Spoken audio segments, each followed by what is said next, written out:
하나님 말씀은 요한계시록 15장 1절로 4절입니다. 찾으신 줄 알고 한 목소리로 봉독합니다. 요한계시록 15장 1절로 4절입니다. 봉독하면서 하나님 음성을 듣습니다. 시작.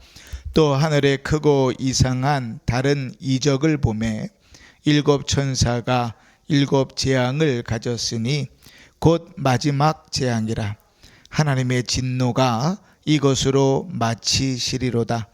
또 내가 보니 불이 섞인 유리바다 같은 것이 있고 짐승과 그 우상과 그의 이름의 수를 이기고 벗어난 자들이 유리 바닷가에 서서 하나님의 검은 고를 가지고 하나님의 종 모세의 노래 어린 양의 노래를 불러 이르되 곧 주 하나님 곧 전능하신 이시여 하시는 일이 크고 놀라우시도다. 만국의 왕이시여 주의 길이 의롭고 참되시도다. 주여 누가 주의 이름을 두려워하지 아니하며 영화롭게 하지 아니하오리이까. 오직 주만 거룩하시니이다. 주의 의로우신 일이 나타났음에 만국이 와서 주께 경배하리이다 하더라. 아멘.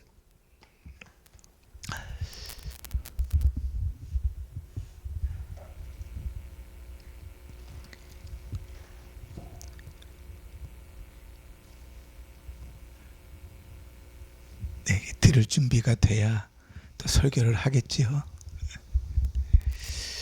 우리가 요한계시록을 계속 살펴봤죠. 요한계시록을 살펴볼 때 요한계시록 제일 처음에는 하나님께서 7개 교회를 향해서 말씀하시는 음성들이 기록되어 있었습니다. 단순히 특별히 에베소, 라오디게아, 이런 빌라델비아 이런 교회들만 해당되는 내용이 아니라 이 시대의 교회를 향한, 교회인 성도를 향한 하나님의 권면이고 책망이라 그랬죠. 그 말씀을 듣는 자는 회개하고 돌이킬 것이고, 회개하고 돌이켜서 주 앞에 오는 자에는 하나님께서 은혜와 복을 주실 것이죠. 그래서 교회에 말씀하실 때마다 하나님 빼먹지 않고 하셨던 말이, 귀 있는 자는 성령이 교회들에게 하시는 말씀을 들어라.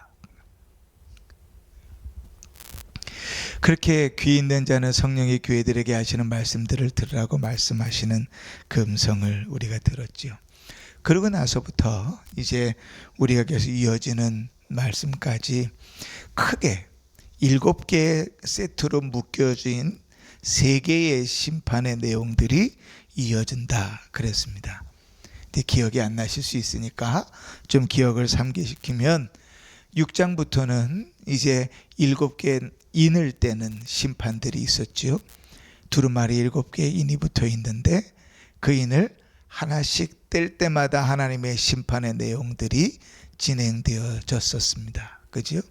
그렇게 7번째 인을 뗄 때에 또 첫 번째 나팔 심판이 이어지면서 또 7개의 나팔의 심판들이 쭉 앞에서 살펴졌었습니다.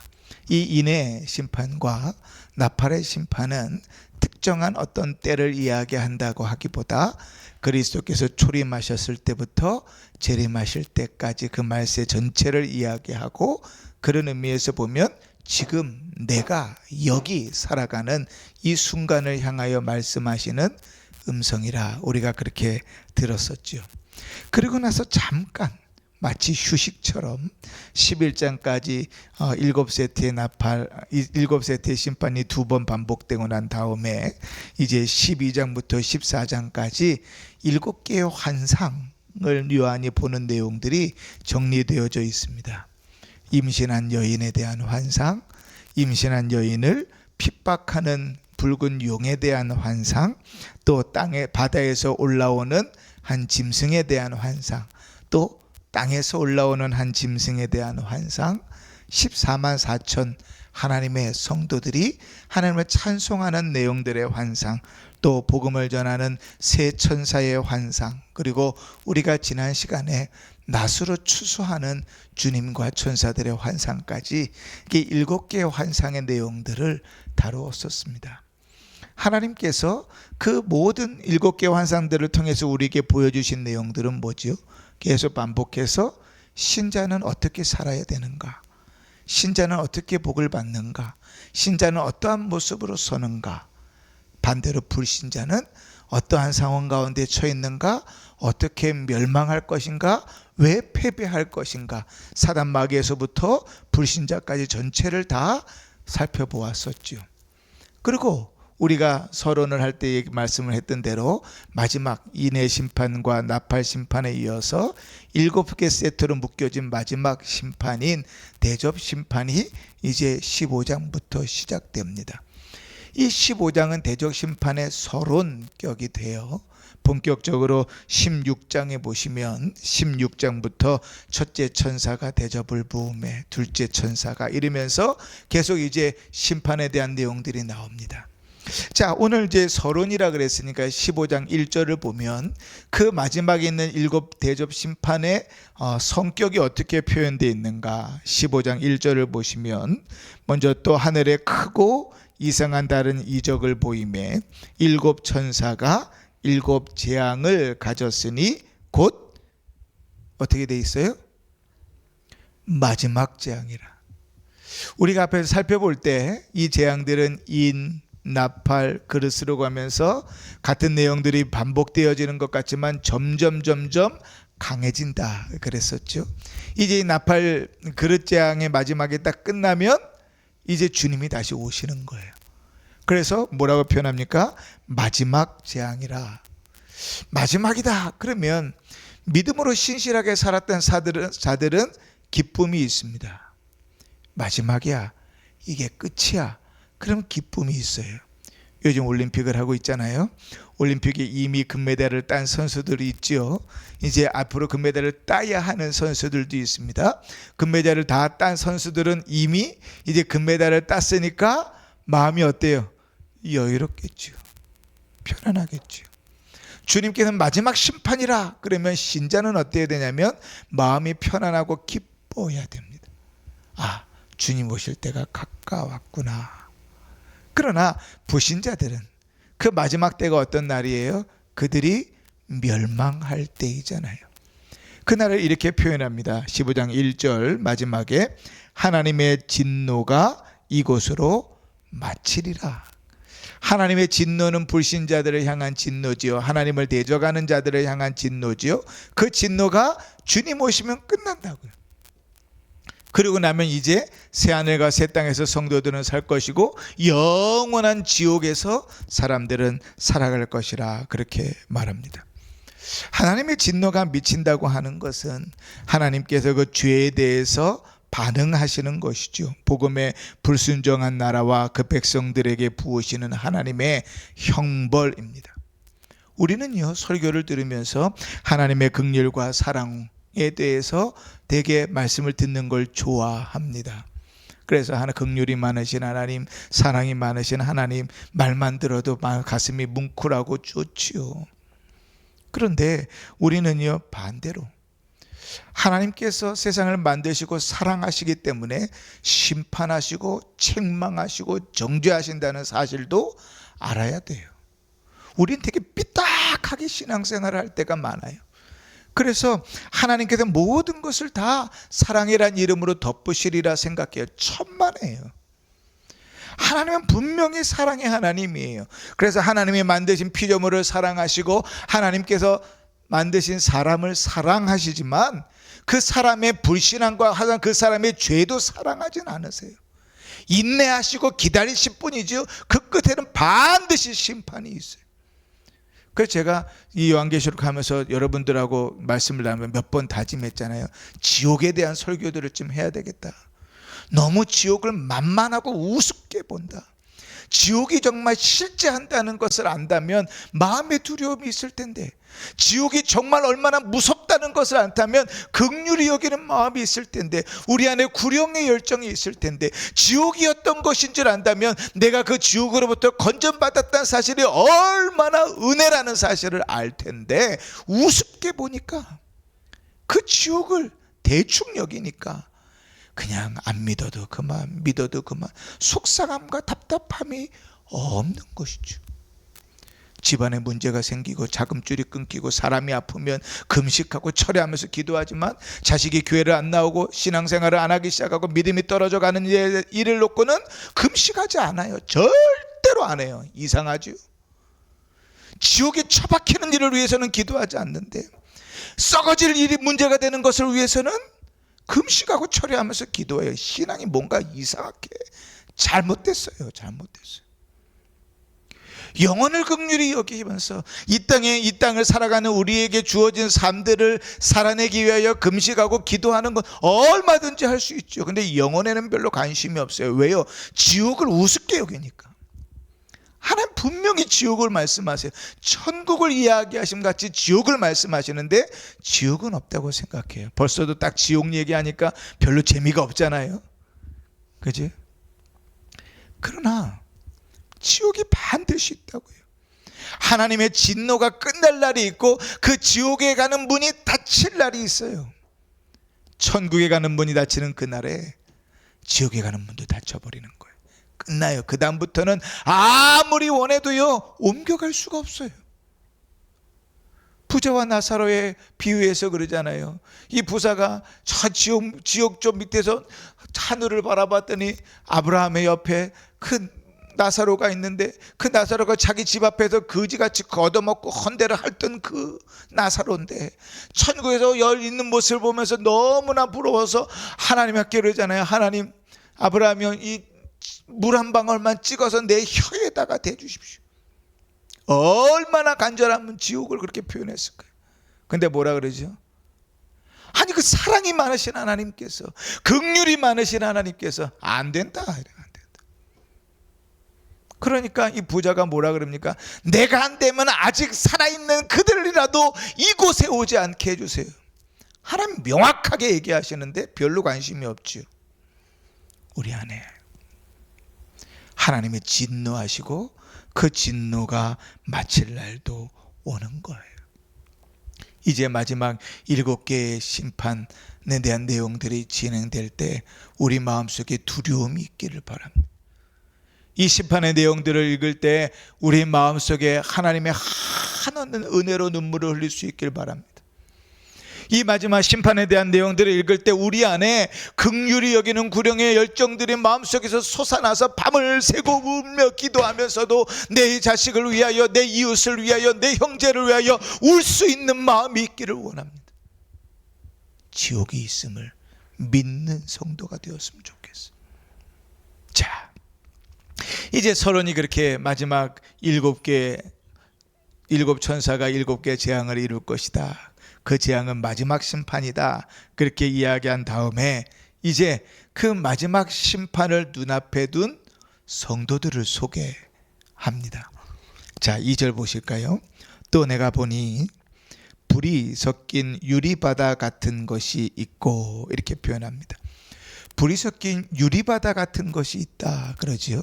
우리가 이 유리바다는 앞에서 살펴본 적이 있습니까? 없습니까? 기억이 가물가물하지만 그러나 요한계시록 4장에서 우리는 살펴본 적이 있습니다. 요한계시록 4장 6절에 보면 보좌 앞에 수정과 같은 유리바다가 있고 보좌 가운데와 보좌 주위에 네 생물이 있는데 앞뒤에 눈들이 가득하더라. 이 바다를 이야기했어요. 유리바다를 이야기했어요. 원래 성경에서 바다는요 대부분 어떤 경우로 쓰이냐면 부정적인 의미로 쓰입니다. 죄악된 것, 어두운 것, 그런 것의 의미로 쓰여요. 그래서 홍해를 건널 때 하나님의 백성들은 죽었어요, 살았어요? 다 죽었죠. 죽었어요, 살았어요? 물어보는 이유는 잘 듣고 계시는가 확인하는 겁니다. 안 듣고 계시는 것 같아서. 죽었어요, 살았어요? 살았죠. 하나님의 백성들은 다 홍해를 살아 건너갔죠. 그런데 거기 누가 죽어? 누구는 죽었어요? 그 뒤따라오던 애굽 군대는 다 죽었죠.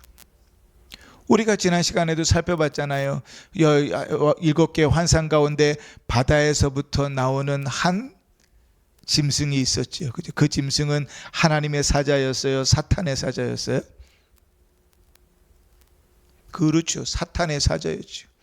바다에서 나오는 한 짐승과 땅에서부터 나오는 한 짐승은 그 붉은 두 용의 사자였잖아요.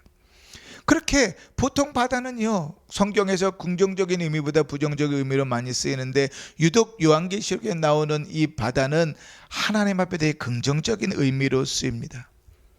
이 바다를 뭐라고 표현했냐면 보니까 유리바다라 그래요.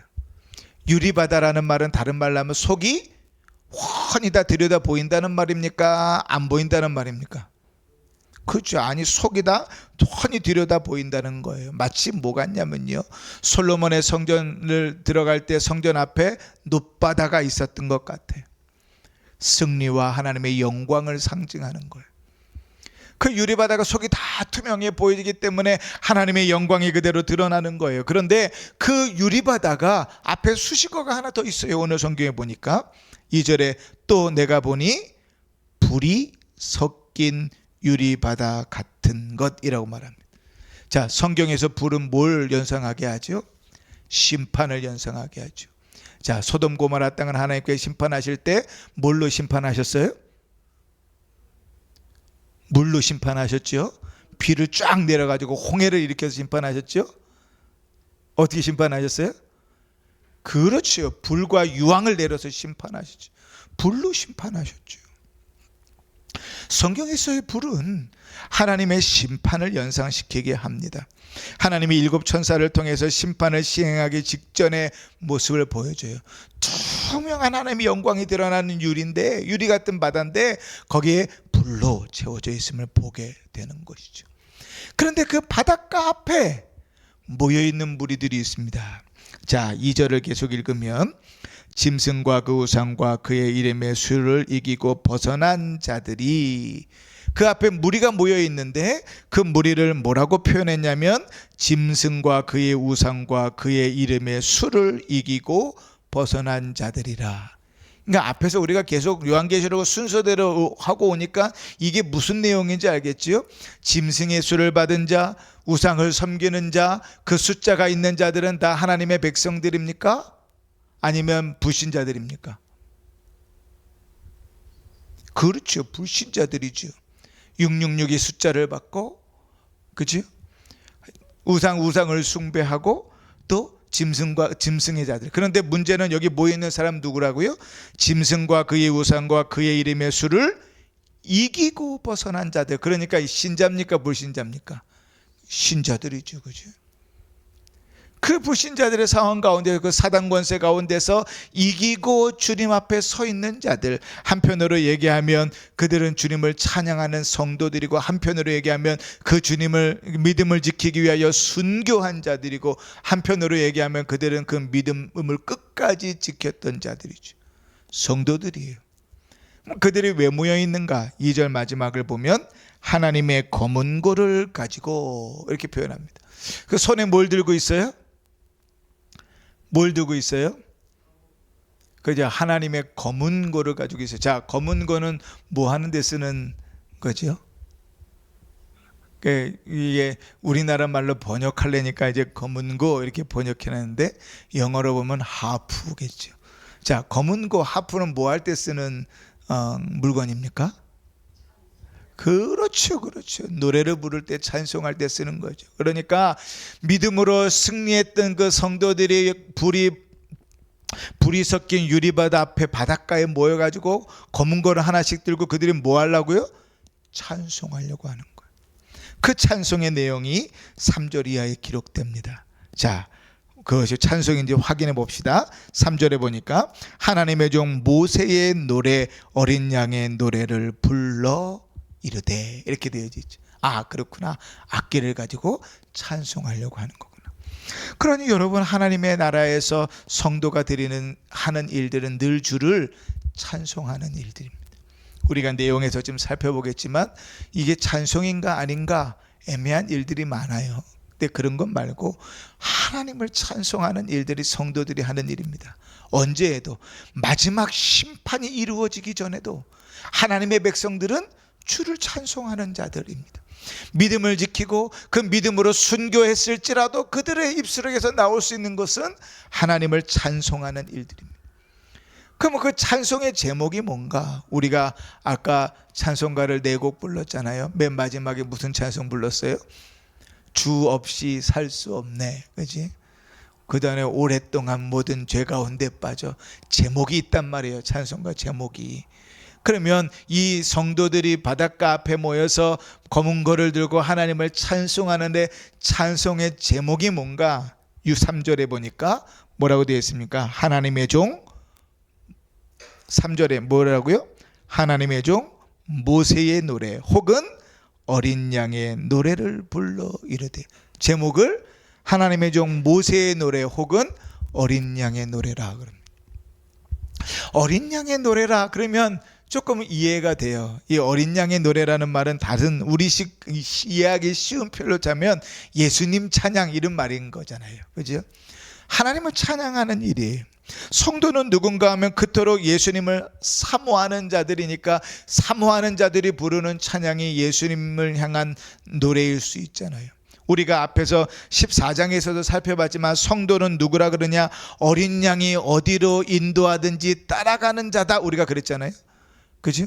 14장 4절에. 그러니까 성도는 어린 양이 어디로 인도하든지 따라가는 자니까 인도하는 그 어린 양을 찬송한다. 이해가 돼요. 너무나 쉽게 이해가 돼요. 그리고 이 어린 양은 누구시죠? 당연히 예수 그리스도죠. 구약 시대부터 요한계시록 끝까지 어린 양이 누구를 예표하는가는 단 한 번도 바뀌어 본 적이 없어요. 예수 그리스도를 예표하죠.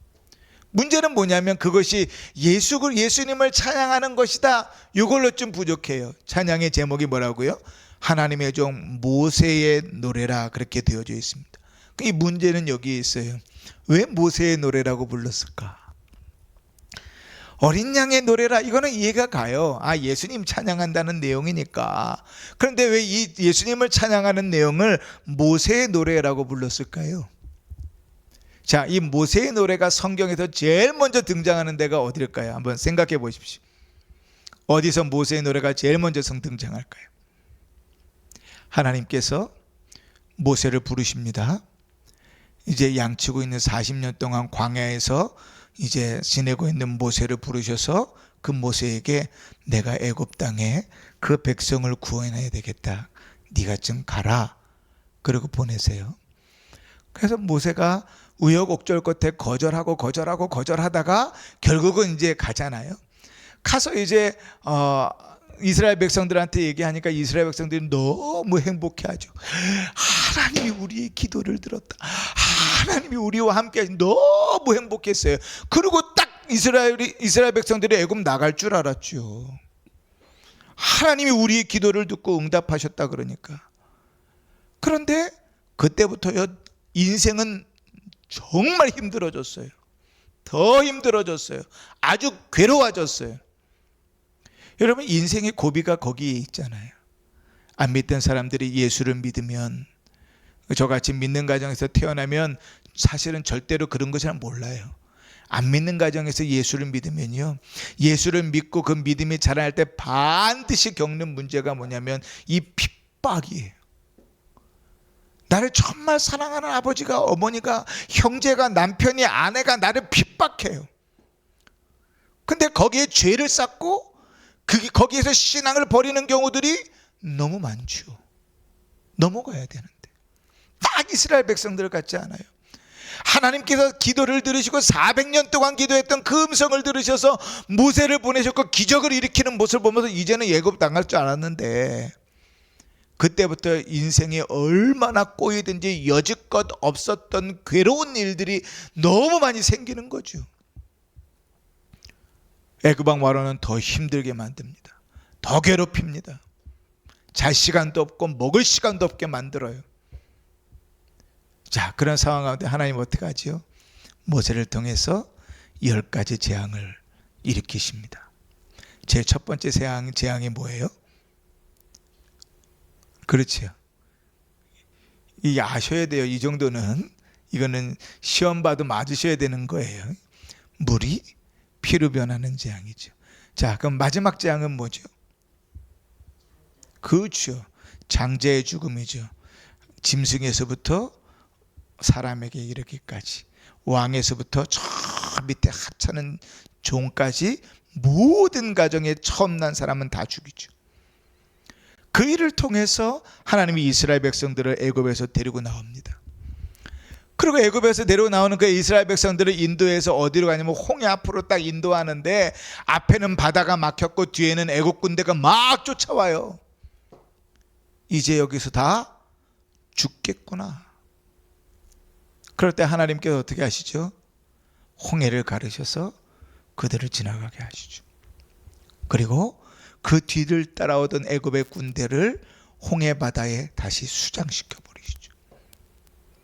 그리고 나서 성경에 제일 먼저 등장하는 찬송의 내용이 출애굽기 14장 15장에 나오는 모세의 찬양과 미리암의 찬양입니다. 그러니까 성경에 모세의 노래, 모세의 찬양으로 처음 등장하는 게 그 찬양이에요. 그럼 무슨 내용이겠어요? 그 내용이 우리는 다 읽었지만 알지만 생각나지 않으니까 대충 유추해 보아도 그 찬송의 내용은 무슨 내용이겠어요? 하나님이 우리를 버리셨다 겁니까? 하나님이 우리를 구원하셨다. 하나님께서 역사를 이루셨다. 하나님께서 대적들을 다 물에다 다 잠가버리, 수장시켜버리셨다. 그 찬송의 내용이죠. 자, 그러면 이제 유리바닷가 앞에서 성도들이 모여서 검은 거를 들고 주를 찬송하는 찬양의 내용이 모세의 찬양이라고 이야기할 때, 어린 양의 찬양이라고 이야기할 때 단순히 예수님 찬양이 아니라 예수님으로 인하여 어떤 것을 찬양하는 거예요? 우리를 구원하신 그 하나님을 찬양하는 내용들이 기록되어 있는 거죠. 구원받은 백성이 드리는 당연한 찬양이에요. 그러면 그 내용들이 정말 그런가 한번 보십시다. 그렇지? 자, 15장 3절 하나하나 좀 따다 보십시다. 자, 처음에 어떻게 시작하죠? 주 하나님 곧 전능하신 이시여. 그리고 중간에 우리는 쭉 우리 성경은 붙어 있지만 3절 중간 거의 끝부분에 보면 또 뭐라고 부르는가 하면 만국의 왕이시여. 4절 시장에는 그 하나님을 뭐라고 부릅니까? 주여. 4절 중간에는 오직 주만 거룩하십니다. 하나님을 4번 부르는데, 자, 첫 번째 뭐라고 해요? 하나님은 전능하십니다. 하나님은 불가능이 없습니다. 하나님 그 모든 것을 그분의 능력으로 이루신 분이십니다. 누구까지요? 나같이 치졸하고 더럽고 냄새나는 죄인을 구원하시는 것까지도, 영원한 지옥에 빠져야 될 나를 구원하시는 것까지도 능력이 있으신 분이 누구라고요? 하나님이시라고. 그래서 내용이 이렇게 시작하죠. 하시는 일이 크고 놀라우시도다. 또 하나님을 뭐라고 표현했어요? 만국의 왕이시오. 시편에 보면 너무 자주 등장하는 것이요, 말들이죠. 하나님은 어떻게 만왕의 왕이시고 만유의 주인이시다. 모든 나라의 왕이 주님이시. 그런데 여러분, 왕이 누구냐에 따라서 사실은 우리의 삶이 달라지잖아요. 뭐 저 김정일이나 히틀러나 뭐 이런 사람들이 왕이 되면, 지도자가 되면 평안합니까? 힘들겠죠. 그런데 우리 하나님께서 만국의 왕이 되면 어떠한 일들이 벌어지는가? 주의 길이 의롭고 참되시도다, 이렇게 찬양하고 있는 거예요. 또 세 번째 하나님을 부릅니다. 뭐라고 불러요? 4절에 주여, 이렇게 불러요. 주여. 주님이라는 말은 뭐예요? 우리가 너무나 하나님 앞에 거짓말과 사기를 많이 치는 단어이긴 한데, 입으로는 맨날 주여 주여 부르면서 하나님을 주인 대우하지 않지요. 우리는 아주 종놈으로 부리죠. 그죠? 하나님을 주인 대우하지 않아요. 주인 대우하면 어떻게 돼요? 하나님께서 시키는 대로 순종하는 게 주인이고 종이죠, 그죠? 근데 입으로는 주여 그렇고 누가 주인이에요? 내가 주인이에요. 주여, 내가 원하는 거 똑바로 안 해? 주여, 이거 하라니까 왜 빨리 안 해줘? 주여, 이거 불가능해도 좀 하게 해. 이게 우리 모습이죠, 그죠? 근데 원래 주여는 뭐예요? 주여, 당신께서 원하시는 걸 내가 다 순종합니다. 주여, 내가 이것을 하고 싶어도 주님이 원하시지 않으니까 내가 안 합니다. 그래서 오늘 성경은 뭐라고 그래요? 주여, 누가 주의 이름을 두려워하지 아니하며 영화롭게 하지 아니하오리까. 주님은 우리 주님이십니다. 주님, 나는 주님 앞에 아무것도 아닙니다. 열심을 다하고 힘을 다해도 종은 당연히 하는 자들입니다. 그죠? 또 네 번째 찬양할 때 뭐라고 해요? 오직 주만 거룩하시니이다. 이 얘기는 뭐예요? 하나님은 거룩하십니다. 하나님은 흠이 없으시고, 하나님은 죄악되지 않으시고, 하나님은 타락하지 않으시고, 하나님은 인간과 같지 않으시고, 우리와 같지 않으시고, 하나님은 언제나 거룩하십니다.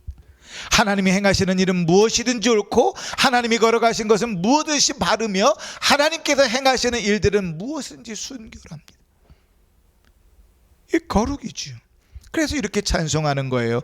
주의 의로우신 일이 나타났음에 만국이 와서 주께 경배하리이다. 이게 무슨 내용이라고요? 찬송의 내용이라고요. 여러분, 이 찬송의 내용을 읽으면서 뭐가 좀 이상하지 않아요? 구속받은 성도들이 하나님 앞에 찬송을 드리는데 그들의 찬송의 내용 중에 내 자기에 대한 내용이 하나도 없어요. 하나님을 찬송하는 내용 중에, 그죠? 우리가 얼마나 주를 위해서 고생했는가, 내가 순교하느라고 얼마나 수고했는가가 찬송의 내용이 아니에요. 우리는 맨날 거기에 사로잡혀갖고 칭얼칭얼거리고 살아요. 옛날 것도 기억도 안 나는 옛날 거 끄집어내가지고, 옛날에 내가 주님 그렇게 헌신했는데 지금은 말씀과 관계없이 살면서 지 맘대로 살아가면서 옛날에 그랬는데 그거 울겨먹고 살아요. 근데 주를 찬송하는 내용은요, 내가 없어요. 누구만 있어요? 하나님만 있어요. 찬양의 대상은 하나님이세요. 구속받은 성도들이, 구원받은 성도들이 하나님을 찬송할 때는 내가 겪은 그 모든 일 가운데 드러난 하나님을 찬송하는 거예요. 내 인생 가운데 역사하셨던 그 하나님을 높이는 거예요.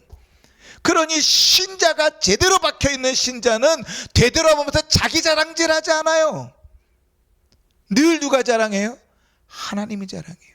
힘쓰고 애쓰고 고생하고 손해보았을지라도 그 가운데 하나님의 나를 사랑하시고 보호하시고 인도하시는 그 하나님을 자랑하는 게 그게 찬양이에요. 근데 우리는 찬양은 우리 입술을 다 사라져가요. 입만 열면 자랑질이에요. 심지어는 뭐도 자랑이냐면 내가 힘들었던 것도 자랑이고 못 먹었던 것도 자랑질이에요. 이상하지요? 아니, 잘 먹은 거, 잘 사는 것 자랑하면 모르는데 자랑할 게 그렇게 없어요. 나를 드러내야 되니까 내가 괴로웠던 일들, 힘들었던 일들도 다 자랑처럼 이야기해요. 희한하죠. 예수 믿는 자들의 입에서 나오지 말아야 될 일들이 예수 믿는 자들의 입술에서 너무 많이 흘러나와요. 예수 믿는 자들은, 신실한 자들은 어때야 돼요? 그 괴롭고 힘들고 못 먹고 어려운 삶 속에서도 하나님께서 어떻게 보호하시고 어떻게 인도하시고 내가 그 하나님을 어떻게 만났고 그 하나님이 내 삶에 어떻게 역사하셨고 그 하나님이 내 가운데 어떻게 일하셨고 지금 내가 있는 것은 하나님의 은혜다. 이게 고백되는 게 찬송이에요. 우리 성도님들은 그런 찬송을 좀 드렸으면 좋겠어요. 제발 퇴보하는 신앙을 자랑하는 이상한 이야기들은 하지 않았으면 좋겠어요. 하나님을 찬송하고 내 지나온 삶들 가운데 내가 형통하고 잘 될 때뿐만 아니라 힘들고 어려울 때에도 세미라가 역사하시고 나를 등에 들쳐업고 우리 앞길을 걸어오셨던 그 주님을 발견하고 찬송할 수 있으면 좋겠어요. 그게 구원받은 자들이 하나님 앞에 드리는 찬송이에요. 말씀을 좀 정리합시다. 찬송을 드리는 성도를 오늘 성경은 뭐라고 표현했었지요? 우리가 14장에서도 성도가 누구인가를 여러 개로 소개했었지만 오늘 우리가 읽은 성경에는 성도를 2절에 이렇게 표현했습니다. 짐승과 그의 우상과 그의 이름의 수를 이기고 벗어난 자들이다. 이게 성도다 그랬습니다. 다시 말하면 세상과 타협하지 않고 믿음을 지키는 자들이 성도라는 거예요. 세상과 타협하지 않고 말씀에 순종하며 인내하는 자들이 성도라는 거예요. 그 삶 속에서 이 성도들은 하나님의 전능하심을 경험합니다. 그 삶 속에서 이 성도들은 하나님의 살아계심을 경험합니다. 그 삶들 속에서 이 성도들은 하나님의 나를 위해 주심을 경험합니다. 그 삶들 속에서 이 성도들은 하나님이 얼마나 거룩한지를 경험합니다. 그리고 주를 찬송하는 거예요. 그렇다면 오늘을 사는 우리에게 주어지는 주님의 말씀은 아주 명확합니다. 이 땅을 살면서 치열하게 싸우십시오. 세상의 가치관과 심지어는 내가 살아온 삶의 잘못된 가치관과도 치열하게 싸우십시오. 하나님의 말씀 앞에서 나를 죽이고 하나님의 말씀 앞에서 자기를 부인하면서 치열하게 믿음으로 살아가는 삶을 사십시오. 그게 성도입니다. 주님 나를 부르실 때까지. 그렇게 치열하게 살아갈 때 세상 사람들이 볼 때는 참 불쌍하고 한심하고 참 별 볼 일 없는 인생처럼 보일지라도 믿음으로 치열하게 살아갈 때 그 삶 속에 하나님의 전능하심이 드러날 것이고 그 삶 가운데 하나님의 사랑하심과 위대하심과 역사하심을 경험하게 될 것이, 그게 신자의 찬송거리입니다. 여러분, 우리의 삶에, 오늘의 삶에 하나님을 찬송할 거리가 뭐가 있습니까? 지난 3일의 삶 속에, 주일 말씀을 붙들고 살아오는 삶 속에 주님을 찬송할 거리가 뭐가 있습니까? 왜 주님을 찬송할 거리가 없습니까? 치열하게 살지 않았기 때문은 아닙니까? 말씀을 잊어버리고 살고 있었기 때문은 아닙니까? 말씀대로 살려는 몸부림과 발버둥이 없기 때문에 그 가운데 역사하셨던 하나님을 경험하지 못한 것은 아닙니까? 살아보십시오. 성경에 이렇게 말씀하시죠. 11조를 하나님께 드려봐라. 하나님께서 채워주시나 안 채워주시나 보라. 이런 걸 있죠. 그죠? 기억나시죠? 근데 우리는 그 말씀을 되게 오해하는데, 하나님께서 11조 드려라 그럼 내가 채워줄게, 이런 좋은 의미로 하신 말씀이 아닙니다. 하도 하나님 것까지 다 훔쳐먹어 버리니까 당연히 해야 될 것들, 봉사해야 될 것들, 섬겨야 될 것들, 드려야 될 것들 안 하니까, 하나님께서 하라 그런 대로 한번 살아봐라. 하나님께서 그 인생을 안 책임지시나 살아봐야 경험을 하지. 주님은 한탄하시면서 그 얘기를 하시는 거예요. 근데 이상하게 그 말씀을 잘못 오해해가지고, 그지? 여러분, 믿음으로 살아봐야 하나님이 전능하시다는 사실을 깨닫고 찬송할 수 있습니다. 믿음으로 살아봐야 하나님이 나를 얼마나 사랑하시는지를 깨닫고 주님 앞에 울어볼 수 있어요.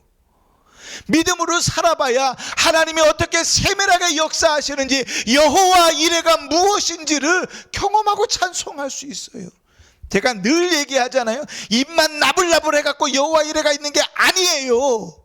자기의 아들을, 백세에 얻은 아들을 주님의 말씀에 순종하여 드릴 정도는 돼야 그 다음에 여호와 이레를 고백할 수 있다고. 아주 날강도 심보들이어서 주님 앞에는 드리지 않고 주님 앞에 믿음으로 살지 않으면서 여호와 이레만 주님께서 미리 앞서 예배해 주시기만 바라는 그 날강도 심보를 버리시라고요. 믿음으로 살아보세요. 하나님 어떻게 책임지시나. 백세에 얻은 아들을, 그 아들을 통하여 내가 내 자손을 번성하게 하겠다는 그 약속의 아들을 주님의 말씀대로 순종하여 죽이라고 드렸을 때, 주님은 그 입을 통하여 여호와 이레를 고백하고 찬송하게 하시는 거예요. 그럼 우리의 삶에도 그래야 되지 않겠습니까? 치열하게 사십시오. 힘내 사십시오. 믿음을 따라 사십시오. 그리고 그 삶 가운데 역사하시고 일하시는 하나님을 만나십시오. 그래서 그 하나님을 오늘 유리바다 앞에서 주를 찬송하는 성도들처럼 찬송하며 살아가는 복된 성도들 되시기를 주의 이름으로 축원합니다. 아멘.